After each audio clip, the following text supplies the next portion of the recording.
Section 74 of BNS के according अगर कोई भी व्यक्ति किसी महिला को चोट पहुंचाने की कोशिश करता है या फिर उसको डराता है या फिर उसके अगेंस्ट क्रिमिनल फोर्स यूज करता है उसको डराने के लिए या फिर चोट पहुंचाने के लिए, और वह यह सब जानबूझ के या फिर जानते हुए करता है उस महिला को इंसल्ट करने के लिए या फिर उसको जलील करने के लिए या फिर उसकी मर्यादा को ठेस पहुंचाने के लिए, तो उस व्यक्ति को 1 साल से लेकर 5 साल तक की सजा और साथ ही जुर्माना भी हो सकता है। सेक्शन 75 ऑफ बीएनएस बात करता है सेक्सुअल हैरेसमेंट की, अकॉर्डिंग टू विच अगर कोई भी आदमी किसी वुमेन को टच करता है या फिर उसके पास आने की कोशिश करता है बिना उसकी इच्छा के और उसकी तरफ सेक्सुअल एक्शन करता है यानी कि इशारे करता है या गेस्चर करता है। सेकंड, उस वुमेन से डिमांड करता है या रिक्वेस्ट करता है सेक्सुअल फेवर्स की किसी चीज के बदले में, फॉर एग्जांपल जॉब प्रमोशन के बदले में। थर्ड, उस वुमेन को उसकी मर्जी के बिना पोर्नोग्राफी वीडियोस यानी कि एडल्ट मूवीज दिखाता है, तो उस आदमी को रिग्रेस इम्प्रिजनमेंट हो सकती है जो कि 3 साल तक की होगी, या फाइन भी हो सकता है या दोनों भी हो सकता है। लेकिन अगर वो आदमी उस वुमेन को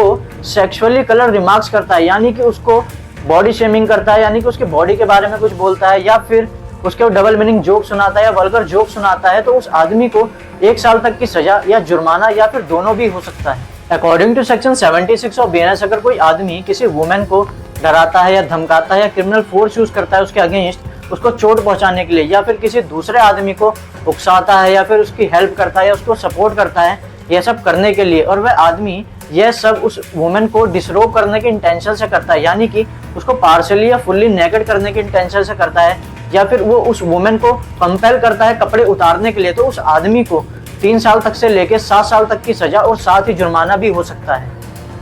follow me for more such legal knowledge.